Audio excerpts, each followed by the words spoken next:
All right, guys. So the car is a little bit torn apart now. I'm back. I sold the CX Racing header, so I'm starting to fabricate the custom header, and I'm working on something a little special. But I just wanted to do a little update video on where we are now. I am fixing the angle issue. I bought really large outer tie rods, and they end up having some clearance issues. So I'm gonna notch the control arm and hopefully gain back around 5-ish degrees of angle, because I mean it's excessive. So I can't wait for that. And then I also have a fix for lowered FRSs, BRZs, GT86s that pull axles out when they hit an impact or something. I've gone through 3 different axles at this point, and it's just not something I want to continue doing, but I love having a very low car. So I'm not going to share that with you guys just yet, because this is a fix that not many people are doing. I don't even know if it's really a viable fix, and I don't want to share it with you guys claiming that it's going to fix the problem without having tested it for myself. So the reason that I wanted to make this video is because while I'm working, I have kind of a dumb idea. It's something that I've always wanted to do, and I mean, I've always wanted to have a V8 swap car, and well, I built one, and it performed really well on the track. And I figured, well, how hard is it to add, some more horsepower? So I had an idea. Since these chassis are so wide, you have so much room between the frame rails, it's really unique in its like engine bay dimensions. So you can do something on these cars that you really can't on most other cars, and that's fit 2 turbos on each side of the engine very easily. There's plenty of space. So I started playing around with the idea, and you know me, I'm not about to spend $10,000 to twin turbo my project. I wanted to see, how budget friendly I can make this build. Obviously, I can't rush it, because you can't do something cheap, fast, and reliable. You have to choose to drop off at least one of those. So it's not something that I'm expecting to get done by the end of spring, but it is something that I want to go to Power Cruise with. Those of you that don't know what Power Cruise is, it's a good time. It's a lot of roll racing, and you just like go around the track and you line up with people, and it's a great time, and I'd love to surprise some folks with the car there. So with that being said, let me show you what I've been working on.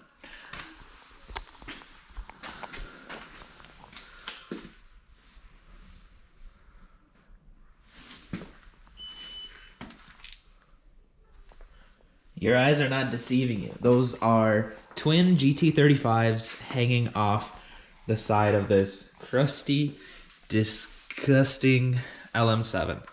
That I'm not gonna keep in here for the turbos. I hope to add gap to this engine and then send the rods to the moon eventually. As it'll be used as a spare or something. The LS1 is put together, good to go. I can't wait to put that in. But yeah, this engine's coming out, but that's besides the point. So this is what we have going on with the turbo. So what I have here is a Corvette C5 manifold. I believe this is a early C5 manifold, and I have modified them a little bit. I've added a turbo flange, and I've also mocked up a external wastegate. Now, if those of you, if you can really see down there, you realize that's not a ton of room for the exhaust gases to flow. And I agree, I'm not done with these manifolds. They're still going to be modified a little bit more. This one works a lot better because of the way the turbo snail works. And obviously, I could buy mirrored turbos, and if both of them fit like this would be phenomenal. But mirrored turbos are really expensive, and that's not how I roll.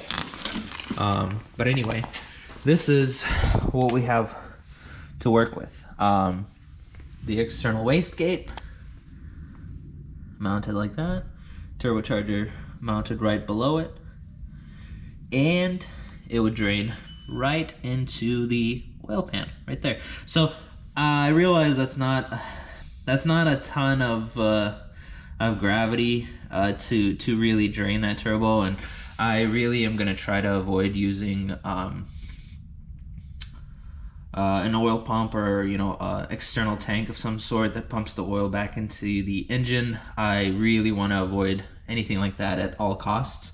I'm gonna try to see how I could maybe mount the turbos a little bit higher by possibly completely stripping these manifolds down and then adding just one long runner. I think I can grab a few more inches off of this mounting here, and maybe get some more space back so I can mount these turbos really as high as possible. And after that, let me grab a light for you guys. Routing them is gonna be cake. So that is the wastegate, and then just past the wastegate is a turbo V-band. So really, I mean, this is almost easier than making your own header for an LS swap, FRS, or whatever you might be doing. This is, I'm psyched. Like this does look a little bit involved, and my welding skills are not there, but I'm excited to learn and excited to try some new things. And I think even on low boost, I can make it to 550 wheel horsepower easily. So I'm super excited to do that, and the fact that everything fits underneath so easily. I can't wait to use this as my daily driver and just surprise people and give people rides and scare them, I suppose. I love giving people rides. I love inviting new people into the car community, and I think this is really going to be a dream come true for me. It's a little bit more difficult than anything I've ever built before, but the fact that I already have a Holley Terminator that'll completely accept any of these modifications, take them and run with it, and it's not going to need that much more tweaking. That makes me so excited, knowing that this is like a capable chassis that can hold that power. And I mean, the rest of the drivetrain is going to struggle. I'm sure I might need some upgraded axles or some maybe a different differential down the line, but we'll get to that problem when we get to it. We'll just try to stay away from any really hard launches or anything like that. But I'm really excited for this idea. I'm really surprised that more people haven't tried it. It's easy. If I'm not sure how low the light is, and if you see my booger welds that are for the mock-up, really, I'm sorry, but this is going to be phenomenal. I can't wait till she lives and breathes through these two little eBay turbos. And honestly, I don't want to tell you guys how much everything's going to cost until it's done, but it's going to be very cheap. So stay tuned.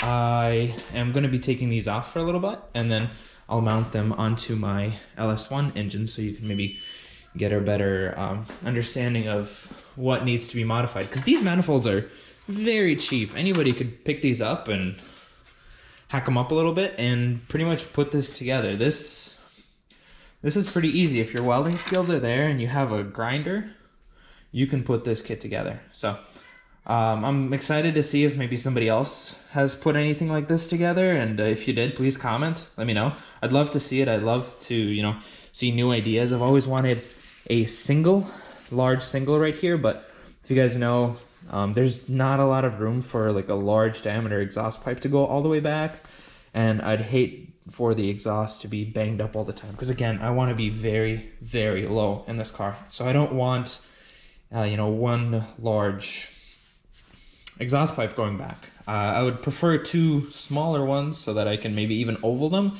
and completely tech them up. So kind of, you know, that's my preference. It might not be yours, you might not care, but that's what I want. I'm a little hot boy like that. I love being like very, very low. So that's my plan for this car. And again, if you have built something similar, or maybe you've probably built something way cooler, comment in this video, or, you know, comment a video that you've seen somebody make something like this too, because again, I haven't seen very many. I know there's some guys in Michigan that are putting together a wild, I think it's an FRS too, but it doesn't matter. They're putting together a wild automatic twin turbo car that just looks insane. And I can't wait to, you know, see that thing rolling down. I think they have a V2 Rocket Bunny as well, and it's just a crazy car. So I can't remember their channel off the top of my head, but it's wild, and they have really good information. So if you're looking into swapping your car, they're a really good resource as well. So feel free to comment, like, share, and GoPro cut out.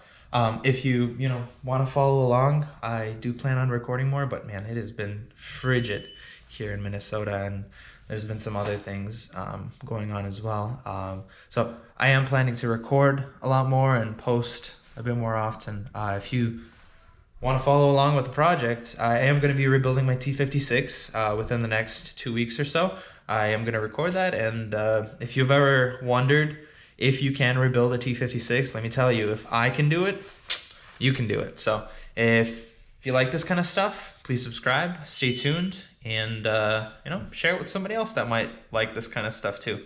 Thanks, bye.